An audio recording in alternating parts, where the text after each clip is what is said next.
Son elementos de terminación o acabados utilizados en las construcciones. Su superficie externa está sometida al desgaste causado por el rozamiento de cualquier agente externo. Las propiedades que deben reunir los pisos dependen del tipo de obra y los lugares donde se vayan a emplear. Pero en términos generales, la mayoría de los pisos deben presentar características como resistencia al desgaste y a los agentes que sobre ellos actúan, deben tener durabilidad, resistencia al fuego, deben ser fáciles de limpiar y deben presentar estética.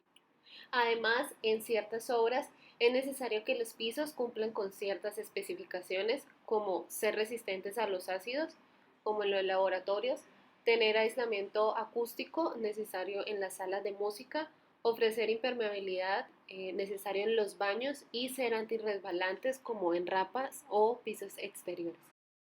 El piso está compuesto por varias capas, primero el suelo compactado, después el falso piso, sigue el contrapiso y por último el piso terminado.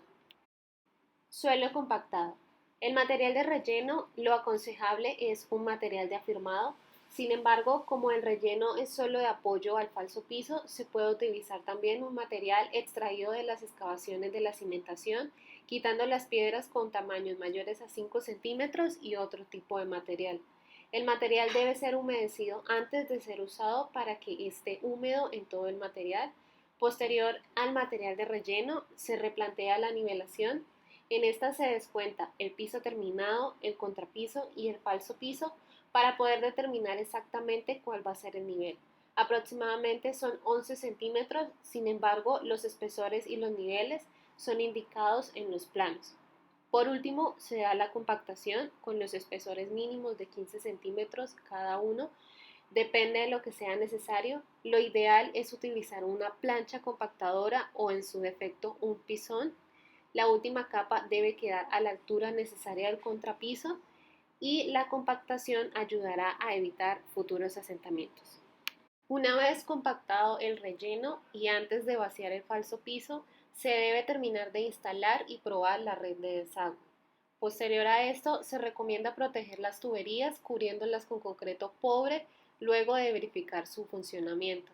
Este paso es necesario para poder proteger las tuberías de futuros asentamientos debido a que las fugas debajo de los falsos pisos no son detectables y pueden ocasionar que el piso se debilite, en especial si el suelo sobre el que se asientan es de tipo arcilloso. El falso piso.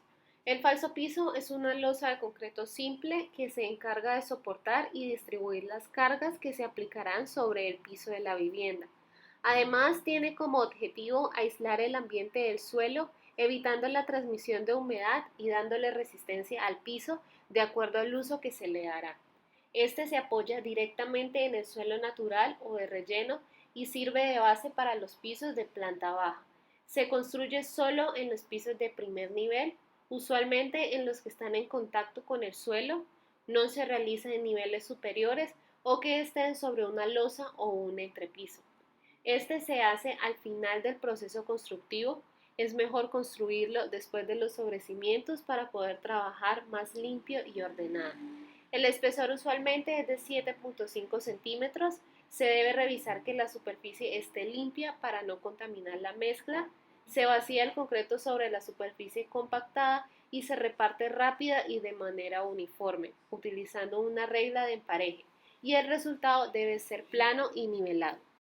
El contrapiso. El contrapiso tiene como función dejar una superficie totalmente lisa y nivelada, lista para recibir el piso a utilizar.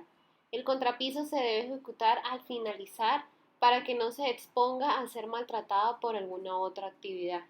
En el primer nivel se asienta sobre el falso piso y en los niveles superiores o entre pisos en la losa aligerada. Para finalizar está el acabado y este dependerá del tipo de piso a utilizar. Se debe tener en cuenta si hay desagüe, ya sean baños, cocinas o patios, y se debe dar al contrapiso una pendiente como mínimo de 1%. Clasificación de los pisos. Los pisos se pueden clasificar de acuerdo con el lugar de construcción, los cuales pueden ser sobre el terreno o sobre el entrepiso. Estos pueden realizarse en diferentes niveles en el nivel inferior, o sea, teniendo en cuenta como elemento soportante el terreno, y en niveles superiores donde el elemento soportante es el entrepiso. En la construcción de los pisos, ya sea en uno u otro caso, es necesario preparar la superficie sobre la cual se va a ejecutar el piso. Su preparación consiste en el afinado de un relleno calizo o calizo arcilloso de grano fino, el cual quedará nivelado con las pendientes que se requieran. La diferencia existente entre el piso construido sobre el terreno y el que se hace sobre un entrepiso radica principalmente en que sobre el terreno casi siempre es necesario rellenar antes de colocar el atezado, con la finalidad de llevar el piso hasta el nivel deseado, empleándose un relleno que puede estar formado por material de mayor tamaño que el de los entrepisos. Los pisos de igual manera se pueden clasificar por el método de construcción. Pueden ser pisos monolíticos. Los pisos estos se pueden construir formando un solo elemento, es decir, monolítico, que se construye totalmente en la obra, quedando una superficie integral de considerable extensión. De igual manera existen los pisos por piezas, que estos son formados por elementos de pequeño tamaño asentados con mortero u otro material adhesivo. De igual manera, los pisos se pueden clasificar por el material de construcción. De los materiales que encontramos pueden ser de cerámica, madera, plástico y de piedras. Alistado de pisos. Consiste en el proceso de nivelación y preparación de superficies de terreno para recibir mortero para la posterior colocación e instalación de pisos en cerámica o cualquier otro acabado. En general, el proceso de alistado de pisos se puede describir de la siguiente manera: nivelación y preparación de superficies irregulares o bruscas de losas estructurales o placas de contrapiso para recibir acabados de pisos tales como parquetón de madera, listón, tabletas cerámicas, baldosas de cemento, de granito y entre otras. ¿Qué materiales son necesarios? Mortero en proporción 1:3 con arena lavada, equipo menor de albañilería, equipo para transporte vertical y horizontal y equipo para mezcla de morteros. Para el alistado de pisos se deben seguir en general los siguientes pasos: humedecer el área a afinar, ejecutar maestras horizontales a distancias convencionales y convenientes para que las reglas queden apoyadas en sus extremos, revisar la nivelación de la placa compensando acabados de diferente espesor, llenar entre los niveles de las maestras con mortero 1:3 afinado de arena lavada de 3 centímetros mínimo de espesor, esperar hasta que se inicie el fraguado del mortero, enrasar la superficie del piso con llana metálica hasta quedar completamente lisa, dejar secar y asimismo verificar niveles finales para aceptación. Pisos monolíticos. Los pisos monolíticos son pisos sin juntas o crestas que se vierten en sitio, y también pueden haber oído llamar de este piso como sin soldadura. Este tipo de piso tiene ciertos beneficios como calidades de alto rendimiento a impacto, abrasión y resistencia química. Es más fácil de limpiar y es una superficie más segura, ya que no se encuentran juntas ni aristas que ofrezcan numerosos impedimentos como para el tráfico peatonal, el equipo rodante y el crecimiento bacteriano. Uno de los tipos de piso monolítico son las losas de concreto, las cuales se pueden clasificar dependiendo del tipo de uso, de consideraciones técnicas y del mismo acabado. Adicionalmente, el tipo de concreto elegido debe tener presentes los requerimientos y características de la clase de losa o piso a construir. El proceso de colocación del concreto para este tipo de piso monolítico es el siguiente: depositar el concreto lo más cerca al lugar donde lo va a ocupar para moverlo lo menos posible. Empezar en una esquina y trabajar hacia afuera de la esquina. En dado caso de que la losa esté en pendiente, empiece en la parte más baja y trabaje hacia arriba. No mover el concreto con el vibrador. Esta es la mejor o la causa más factible para la segregación del concreto.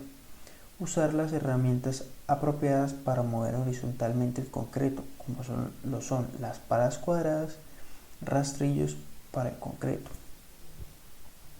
Posterior a la colocación del concreto, se da el proceso de nivelación o enrasado, que es el proceso que consiste en retirar el exceso de concreto de la superficie de la losa para dejarla en el nivel apropiado.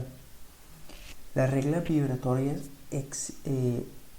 ejercen un doble efecto de nivelación y compactación, pero el método más utilizado es el uso de la maestra transversal, que consiste en una regla recta que desplaza manualmente sobre la formaleta los excesos de concreto. Una vez acabada la nivelación, se da el proceso de acabado, en el cual se debe usar una llana o flota con el propósito de alisar la superficie, eliminar los puntos altos o bajos de la losa. Asimismo, se debe tener la precaución de no trabajar sobre el concreto en estado húmedo, ya que podría sellar la superficie antes de que termine el sangrado, lo cual atraparía el agua del sangrado bajo la superficie terminada. Otra variante de los pisos son los pisos por piezas, los cuales son constituidos por pequeñas piezas de poca área, los cuales tienen rara vez la necesidad de juntas de expansión, ya que al estar formados por elementos pequeños y tener juntas no tienen ese inconveniente, excepto en el caso de grandes superficies expuestas directamente a la intemperie. Dentro de los pisos por piezas encontramos los pisos en cerámica, los cuales se sientan sobre placas de concreto alistadas para la pega del acabado, con ciertas pendientes necesarias hacia los puntos de desagüe, en el caso que hubiere. En las superficies de las placas se extiende la capa de pegante de piso tipo mortero, adhesivo u otro similar, la cual debe nivelarse cuidadosamente y luego se coloca el material de cerámica o porcelana, golpeándolo suavemente con un pequeño mazo de madera, cuidando de que quede totalmente sentado y que la mezcla de pega quede esparcida por toda el área de la baldosa. La variante de los pisos por piezas son los pisos por mármol, cuya instalación supone un trabajo similar a la del piso de cerámica. No obstante, en este caso hay ciertas particularidades muy importantes que diferencian cada proceso de instalación. Las cerámicas son un producto un tanto homogéneo con características que se repiten de una pieza a otra porque son el resultado de un proceso de cocción más o menos constante. Para el proceso de instalación de este tipo de piso, está diseñado para comenzar en el centro de una habitación y luego radiar hacia afuera, encontrando el centro del área y marcando las líneas de referencia con gris o colocando temporalmente una tabla guía para apoyar su primera línea de baldosas. Deberá asegurarse de que el mortero está pegajoso al tocarlo y no demasiado seco. Debe tener una consistencia similar a la de una pasta dental. Cuando se colocan las baldosas de mármol, es conveniente usar un mazo de hule para golpear el mármol suavemente. Una vez el mortero esté curado, según las instrucciones del fabricante, se deberá aplicar un sellador de alta calidad a la superficie de baldosa. Esto ayudará a evitar las manchas durante la aplicación. Formas de colocar el piso. Existen varias formas de colocar el piso. A continuación se nombrarán 3 de las más comunes. La primera forma que encontramos es a juntas corridas, colocadas en hileras en lugar de hacer coincidir todas las juntas. Se van colocando de forma alternada, haciendo que los cortes verticales queden junto a la mitad de la línea superior e inferior. Otro método de colocarlo es a línea cruzada, también conocido como crosshatch. Este patrón intercala baldosas rectangulares dobles colocadas en vertical y en horizontal a lo largo de toda la superficie. Y por último, a tres bordillos, que son colocadas en otras combinaciones posibles de acuerdo con las medidas y formas cuando son diferentes las piezas.